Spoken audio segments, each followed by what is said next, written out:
Halo guys, kembali lagi bersama gua Nandi. Tak mau berlama-lama, film yang akan diulas alur ceritanya kali ini berjudul The Experiment 2010. Dengan durasi tayang selama 96 menit atau berkisar 1 jam 36 menit, film ini sukses membuat gua tercengang. Dan semoga kalian bersama keluarga sehat bahagia selalu ya. Dibuka dengan memperlihatkan Travis, yakni seorang perawat di panti jompo. Sehari-hari hidupnya Travis selalu dihabiskan di sini. Semua lansia pun sangat akrab dengan kehadiran Travis. Tapi, keloyalannya selama 10 tahun harus lenyap setelah panti jompo itu melakukan PHK massal. Tidak ada kepastian setelah ini Travis harus mencari uang dari mana. Jadi, ia pun melakukan apa saja untuk tetap mendapat uang. Salah satunya menjadi pasukan nasi bungkus. Ikut dalam demo kedamaian dunia secara menyeluruh. Sejujurnya, Travis sendiri sangat tidak peduli dengan hal itu. Tapi ditemani oleh kekasih bernama Bay, Travis pun merasa aktivitas ini cukup menyenangkan. Namun tak lama, Bay disenggol oleh seorang pria. Travis yang melihat pun dengan segera meladeni pria itu. Tak mau ada belas kasih yang mana pria yang menyenggol Bay dibuat ciut dan segera diamankan. Dari situ, Bay menganggap Travis sebagai pahlawannya. Wanita mana yang tidak senang mendapat bantuan seperti itu? Alhasil setelah itu mereka berdua menghabiskan waktu berdua di dalam bar. Bay mengatakan 3 hari lagi ia akan pergi ke India selama 1 bulan. Pergi dalam rangka bekerja dan dibayar oleh perusahaan. Di situ Travis sangat mau untuk ikut. Tapi ia harus mengumpulkan uang lebih dulu baru bisa menyusul ke India. Saat pulang, Travis yang berniat membaca koran tak sengaja menemukan berita bahagia. Terdapat pencarian kandidat untuk sebuah eksperimen selama 2 minggu. Tak membutuhkan pengalaman dan dijamin aman. Mengingat ia membutuhkan uang untuk menyusul ke India, Travis pun tergiur karena per hari ia akan dibayar $1.000. Tepat esoknya datanglah Travis untuk mendaftar. Ia duduk bersama para pria lain yang tergiur untuk ikut serta. Di samping Travis duduk seorang pria bernama Beris. Yang tak lama muncul seorang ilmuwan sekaligus dokter. Dokter bernama Archuleta ini menjelaskan bahwa eksperimen yang dimaksud adalah eksperimen penjara. Setelah ini mereka akan mengikuti serangkaian tes, di mana dari tes itu akan diseleksi 26 orang saja. Dr. Archuleta meminta mereka semua untuk berpikir 2 kali sebelum mendaftarkan diri. Karena setelah mendaftar tak ada lagi yang namanya pembatalan. Jika mengundurkan diri setelah mendaftar, peserta itulah yang akan membayar $1.000. Hebatnya, tak ada satupun yang mengundurkan diri. Lalu serangkaian tes langsung dilakukan. Tes pertama adalah tahap wawancara mengenai segala hal dari setiap individu. Seluk-beluk kehidupan mereka yang tak pernah terkorek sebelumnya. Setelah itu, mereka dibawa ke satu ruangan. Ruangan khusus di mana tiap kandidat akan dibiarkan menonton hal-hal sensitif. Dimulai dari tingkat paling rendah hingga tingkat paling tinggi. Pada tes ini banyak sekali kandidat yang tak kuat serta dinyatakan tidak lolos. Karena memang selain mata yang diuji, mental dan pikiran mereka akan terenyuh. Namun, Travis berhasil melewati tes itu. Esoknya bertemulah Travis dengan Bay. Pertemuan terakhir mereka sebelum Bay pergi ke India pada esok hari. Dengan tekad bulat, Travis berjanji akan menyusul. Meski di sini Travis tak bercerita dari mana ia akan mencari uang. Singkat cerita, 26 orang terpilih menunggu di depan tempat pendaftaran. Sebuah bus menjemput mereka dan kepergian ini sangatlah mereka tunggu. Bagaimana tidak, 14 hari yang berarti dibayar $14.000. Di sini kita akan fokus kepada pria bernama Chase dan Beris yang namanya sudah tersebut di awal film. Sebagai informasi, Beris adalah pria yang sangat religius. Yang kemudian, tibalah bus yang membawa 26 peserta ke satu tempat. Mereka pun langsung turun untuk melihat dari dekat. Beris begitu antusias sama halnya dengan Travis yang sudah tak sabar. Gentlemen, there Sekarang, hari pertama telah dimulai. Dr. Archuleta lagi-lagi hadir untuk menjelaskan beberapa aturan dalam eksperimen ini. Penjara ini terisolasi dengan dipantau kamera selama 24 jam penuh. Akan dibagi 2 kelompok, yaitu tahanan dan sipir penjara. Akan dipilih 6 orang sipir dan 20 orang tahanan. Yang sontak saja Dr. Archuleta langsung memanggil nama-nama pria untuk berdiri, di mana Beris dan Chess turut dipanggil untuk berdiri, dan yang berdiri dijadikan sebagai sipir penjara. Sedangkan Travis masuk ke dalam kelompok tahanan bersama 19 orang lainnya. Tahanan diharuskan menghindari berbicara dengan sipir, terkecuali sipir mengajak berbicara lebih dulu. Di sisi lain, para sipir harus memastikan para tahanan mematuhi aturan. Apabila ada yang melanggar, maka dalam 30 menit, para sipir harus kompak memutuskan satu hukuman. Ini akan berlangsung selama 2 minggu, dan jika berhasil, setiap orang akan diberi $14.000. Ketegasan para sipirlah yang akan mempengaruhi keberhasilan sistem penjara. Uniknya, mereka semua tidak tahu apa-apa tentang kehidupan di penjara. Dr. Archuleta pun menekankan bahwa eksperimen akan segera berakhir apabila terjadi kekerasan yang dianggap berlebihan. Hentinya eksperimen ditandai dengan lampu alarm yang akan berubah menjadi warna merah. Sekejap, sistem kehidupan di penjara langsung diterapkan. Para sipir dengan senang hati memandikan para tahanan. Dimulai dari Travis yang saat itu baru selesai dan berlanjut dengan tahanan lain. Usai 20 tahanan dimandikan, mereka dikumpulkan di area tengah.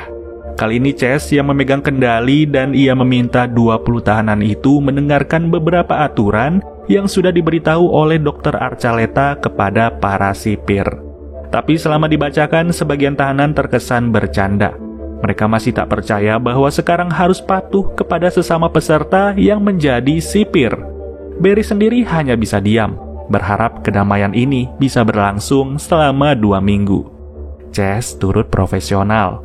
Ia tidak terpancing ketika aturan yang ia bacakan disepelekan oleh beberapa tahanan. Tak lama, pertemuan usai di mana Beris dan juga Travis saling berpamitan. Travis sendiri satu sel dengan Nix, pria maskulin yang tidak banyak berbicara. Nix hanya menegaskan kamera selalu memantau dan alangkah baiknya mereka tidak banyak tingkah. Mendengar petua dari Nix, tentulah Travis mengiyakan. Tak hanya berdua, sel itu akan diisi juga oleh Benji. Benji yang secara cepat bisa akrab dengan Travis, di mana sepanjang hari pertama ini mereka berdua sibuk berbicara satu sama lain. Sedangkan Nix cenderung cuek tanpa mau peduli sama sekali. Rip it! Yeah. 30 menit berlalu, para tahanan dikumpulkan lagi di ruang tengah. Dibiarkan mendapat hiburan dan para sipir hanya memantau saja. Awalnya berjalan baik tanpa masalah. Tapi tak lagi setelah satu tahanan melempar bola ke salah satu sipir. Sipir itu bernama Boss. Seketika, suasana yang tadinya damai langsung dipenuhi kepanikan. Tahanan bernama Governor pun minta maaf, di mana ia mengaku tak ada maksud untuk melukai. Meski faktanya, Boss cukup terluka di bagian hidung. Atas insiden itu, keenam sipir segera berunding. Chess awalnya tak mau ambil serius. Begitupun dengan Boss yang merasa semua masih terkendali. Di sini, Beris yang justru kepanasan sendiri. Ia memaksa Boss untuk memberi hukuman yang pantas bagi Governor. Meski sebenarnya Boss merasa itu tak perlu. Talk about rule number 5. Look at your face, man. Come in, sir. Namun karena Boss tak ingin memutuskan, pada akhirnya Chess lah yang menentukan hukuman kepada Governor. Di sini ia harus menentukan hukuman yang sebisa mungkin tidak membuat alarm menyala. Lalu Chess segera menghampiri Governor, memintanya push up sebanyak 20 kali. Tapi bukannya menuruti, Governor justru meminta Chess untuk berperilaku sopan kepadanya, karena Governor jauh lebih tua. Melihat Governor masih bebal dan tak takut, ujungnya Chess harus bertindak tegas. Karena kebebalan Governor, semua tahanan yang lain pun harus push up juga 20 kali. Dari adanya friksi inilah, perlahan namun pasti kehidupan di penjara tak akan berjalan damai. Usai hukuman pertama itu, para sipir merasa bangga. Bos pun sedikit senang karena Governor sadar akan kesalahannya. Sejak saat itu, para sipir semakin mendalami peran mereka. Di sel, Benji lupa akan sesuatu. Ternyata ia memiliki diabetes akut dan harus suntik insulin tiap beberapa jam. Namun obatnya tertinggal di tas. Travis bersama Nix pun hanya bisa mendengarkan saja keluhan itu. Mereka berdua tahu tak ada hal yang bisa dilakukan atas keluhan Benji. Nix sendiri memohon agar setidaknya Benji tetap bertahan hingga esok hari. Jika memungkinkan, Benji bisa meminta tolong para sipir untuk mengambilkan obatnya di dalam tas. They like that 77. Looks like we got it. Actually flying? Got an agent, huh? Couple. 24 jam kamera memantau tanpa henti. Apapun aktivitasnya, setiap tahanan selalu disorot secara bergantian. Nyaman tak nyaman, beginilah risiko mengikuti simulasi penjara, di mana hari kedua pun tiba. Pada hari kedua ini, para tahanan terlihat sibuk mengantri makanan. Makanan yang dimasak langsung oleh ke-6 sipir. Tapi, para tahanan tidak terlihat senang dengan hidangan yang diberi. Selain tampilan, rasanya pun sangat kurang.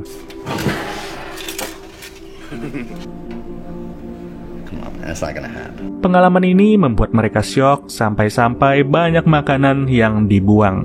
Satu tahanan pun berterus terang terkait rasa dari hidangan itu. Termasuk salah satunya adalah Travis. Chase sendiri hanya memantau saja dari jauh. Sesaat, tiba-tiba Governor kembali melempar, yang kali ini makanan yang ia lempar. Dan seketika tindakan Governor disusul oleh Travis. Governor pun senang melihat kerusuhan ini, yang hasilnya suasana berbincang menjadi kacau dan tak lagi terkendali. Para tahanan telah membuat onar. Para sipir dipukul mundur tanpa bisa membalas apa-apa. Lagi-lagi terjadi gesekan di antara dua kubu.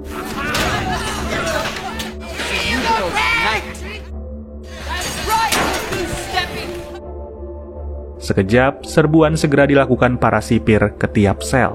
Mereka hanya mengincar satu orang di sini, tak lain adalah Travis.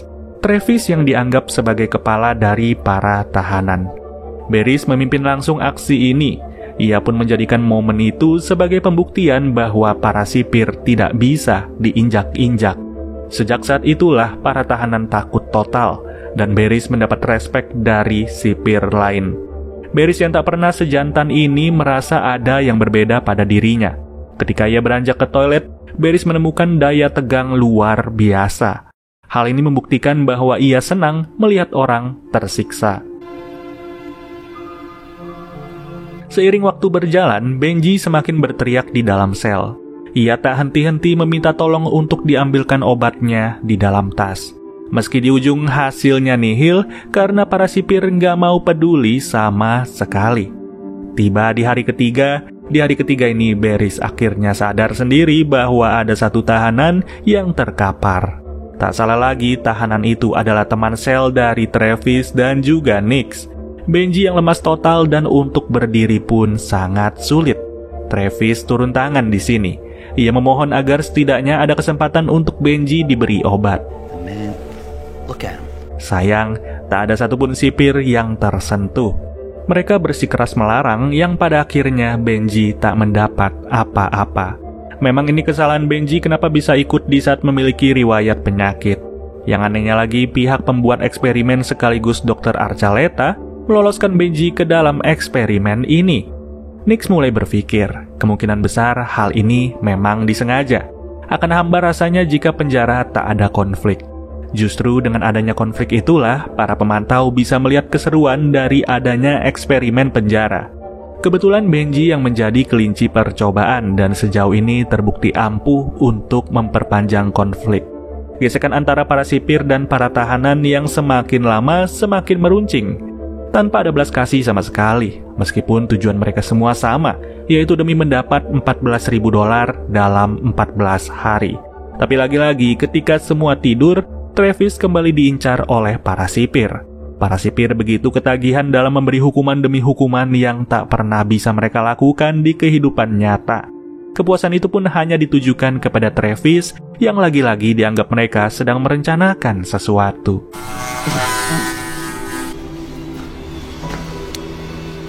Setelah kepala dibotaki, Travis masih mendapat hukuman lain.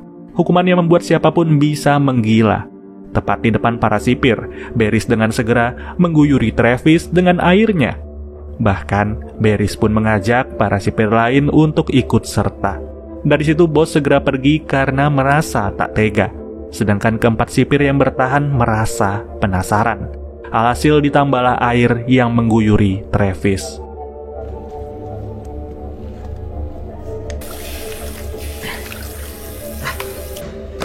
Fucked up. I mean, you are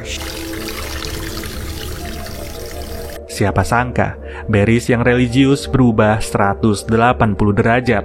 Dirinya meronta-ronta jika satu hari tak melihat orang tersiksa. Bos sendiri sadar ini sudah tidak beres, tinggal menunggu waktu ketika para tahanan hilang kesabaran. Pada hari keempat, suasana mencekam tak kunjung berubah. Benji yang hanya terbaring lemas semakin memperjelas suasana itu. Tak ada cara lain, Travis yang harus berinisiatif di sini. Ia memulai rasa pedulinya dengan cara sederhana, yaitu menyimpan sepotong roti secara diam-diam ketika sarapan pagi. Roti itu pun ia bawakan untuk Benji agar setidaknya Benji mendapat asupan. Siangnya, giliran bos yang tak tega dengan Benji. Dari situ Travis segera meyakinkan bos bahwa berbuat baik tidaklah salah. Dari pengaruh Travis itu, bos pun diperintahkan untuk mengambil obat di tasnya Benji. Dengan begini, ada harapan yang tersisa. Di saat yang sama, Chase yang haus akan wanita mulai bertindak di luar nalar. Tak ada wanita membuat ia mengincar salah satu tahanan. Ia mengincar Sandberg, pria tahanan termuda di penjara. Dengan segera Sandberg dibawa ke ruang kosong tanpa ada CCTV. Di sini Sandberg pun bingung sendiri apa yang terjadi. Tapi ternyata Sandberg disuruh untuk memainkan senjatanya Chase. Beruntung, aksi Chase segera dipergoki oleh Barris, di mana Barris turut mendapat laporan dari sipir yang menjaga CCTV. Ternyata, aksi bos untuk mencari obat di tas Benji pun telah terpantau. Tak ada jalan keluar bagi bos, dirinya tak akan bisa lagi mengelak, terlebih saat itulah bos tertangkap basah. Barris meminta obat milik Benji yang telah diambil. Dan setelah dipastikan, Barris langsung membawa obat itu untuk diberi kepada Benji. Travis menyaksikan sendiri niatan baik Barris pada saat itu. Begitupun dengan Nix yang sedari awal tak mau berbicara banyak. Namun tak kenapa para sipir begitu senang mengincar Travis. Tak sedang bertingkah pun Travis sengaja dibawa ke toilet untuk dihadapkan dengan Barris. Yang lagi-lagi, hanya dengan satu perintah, Travis harus diberi hukuman tanpa alasan jelas. Didn't ask for it. Tak ada kata yang bisa menjelaskan perasaan Travis. Para tahanan lain terlihat lebih nyaman dibandingkan dirinya. Demi uang $14.000, ia tak pernah membayangkan harus hidup seperti ini selama 2 minggu. Di samping itu, siapa sangka bos turut diincar. Barris kali ini mengincar bos karena telah menganggapnya sebagai sipir pengkhianat.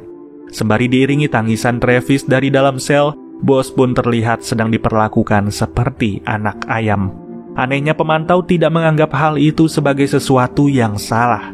Alarm tidaklah dibunyikan dan selama kekerasan terjadi, eksperimen ini masih dinyatakan berlanjut. Lalu, masuklah kita pada hari kelima. Bos yang dipukuli semalaman langsung dihadirkan di tengah-tengah para tahanan. Para tahanan itu diyakinkan bahwa sipir tidaklah pandang bulu. Mereka bisa memberi hukuman kepada siapa saja. Atas kegarangan para sipir, ketakutan pun terus ditebar ke tiap-tiap tahanan.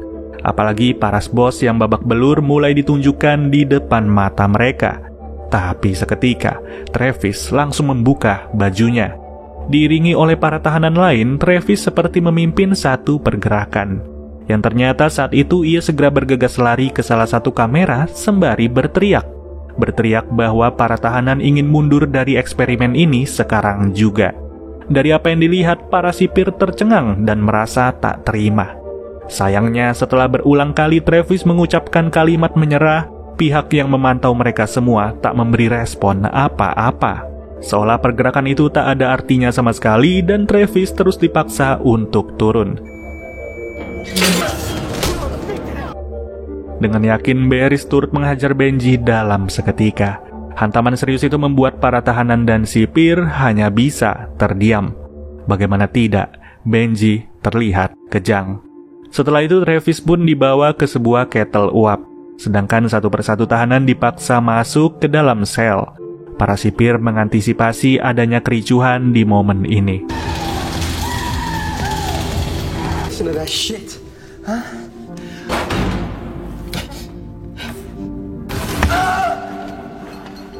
Masuk hari ke-6, di hari ke-6 ini Sandberg ternyata sudah disekap oleh Chess.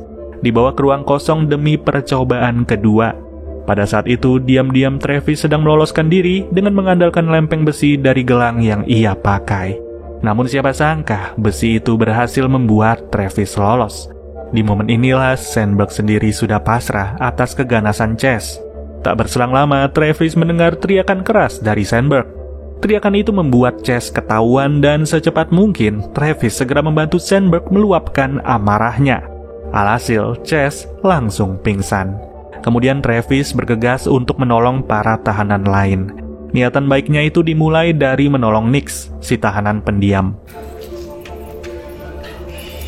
Tak lupa, Benji yang dipastikan tewas turut dibantu juga untuk lepas dari jeratan borgol. Seketika Barris sadar bahwa para tahanan sedang melakukan pembalasan serius. Kekompakan luar biasa yang membuat para sipir gemetar. Kali ini, Travis tidak dibiarkan berjuang seorang diri. Dengan mengandalkan prinsip semut, siapapun bisa ditumbangkan. Yang terlihat jelas para tahanan sangatlah mendidih. Dari situ Barris terpancing bermain keras, tapi niatannya digagalkan sipir lain. CCTV terus memantau dan sebisa mungkin eksperimen ini tidak dibatalkan. Cara terbaik menghindar adalah lari dari keganasan para tahanan yang menggila.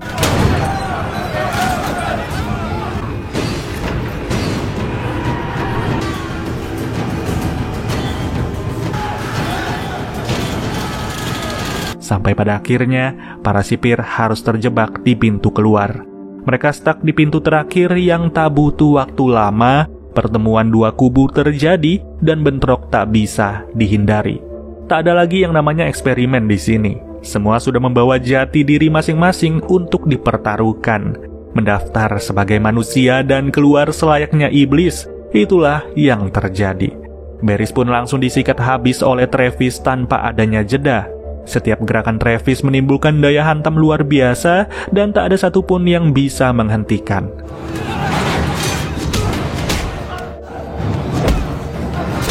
Tapi seketika, alarm langsung berbunyi. Siapa sangka para pemantau tak lagi berdiam diri. Yang itu berarti eksperimen harus dihentikan pada hari ke-6. 8 hari masih tersisa, namun mereka semua gagal tanpa mendapatkan apa-apa. Satu-satunya hal yang didapat adalah luka memar di masing-masing dari mereka, berikut dengan segala penyesalannya. Pada akhirnya, saat itu juga mereka tak lagi terikat dalam sistem penjara. Dibiarkan pulang dan pergi tanpa ada yang menyambut. Bahkan, para sipir dan para tahanan yang tersisa tak tahu harus berbuat apa.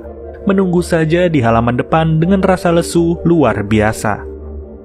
Namun ketika matahari akan segera terbenam, tiba-tiba datang sebuah bus. Bus yang sama persis mengantar mereka datang ke tempat ini. Sudah jelas para pemantau masih profesional dalam mengakhiri gagalnya eksperimen ini. Gagal yang membuat para peserta pulang dengan tangan kosong.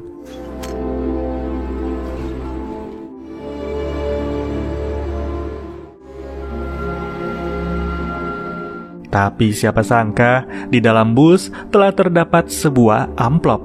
Amplop berisi cek $14.000 untuk masing-masing peserta. Itu berarti gagal atau tidaknya eksperimen, mereka semua tetap diapresiasi. Kemudian, cuplikan berita menunjukkan bahwa Dr. Archuleta telah diadili atas tewasnya Benji. Pemerintah menyesali terjadinya eksperimen ilegal ini, menguji psikologi manusia melalui sistem penjara. Yang setelahnya kita berpindah ke negara India. Ternyata Travis pun telah berada di India. Ia tak percaya omongan isengnya untuk menyusul Bei benar-benar terwujud. Meski sampai detik ini, Bei tak pernah tahu dari mana Travis mendapat dana. Tapi yang terpenting, sekarang Travis berhasil menepati janjinya. Janji untuk hidup berdua dan saling menjaga. Jujur aja tak terbayang bagaimana rasanya jika eksperimen ini benar-benar dijadikan lowongan pekerjaan dan masuk ke Indonesia. Dan jikalau ada, apakah kalian ingin ikut atau tidak? Namun yang pasti, terima kasih kepada teman-teman semua yang telah menonton video ini sampai habis. Dan kita bertemu lagi di video berikutnya. Gua Nandi cabut dulu. Dadah.